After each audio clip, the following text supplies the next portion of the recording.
وَلَكُمْ فِيهَا جَمَالٌ، یہ قرآن پاک میں، یہ سورۃ نحل میں، حِینَ تُرِیحُونَ وَحِینَ تَسْرَحُونَ، قرآن تو قرآن ہے۔ وَالْخَیْلَ وَالْبِغَالَ وَالْحَمِیرَ لِتَرْکَبُوهَا وَزِینَةً وَيَخْلُقُ مَا لَا تَعْلَمُونَ۔ ذرا علماء نے جو دعوت فکر دی ہے اس پر غور کریں۔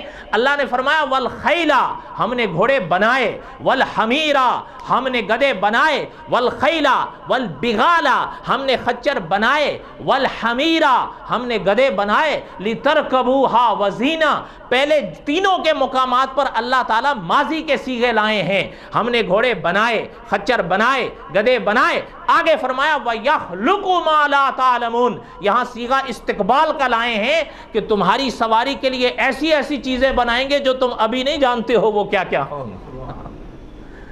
وَعَلَامَاتٍ وَبِالنَّجْمِ هُمْ يَهْتَدُونَ، یہ خدا کی نشانیاں ہیں کہ خدا کو سمجھو۔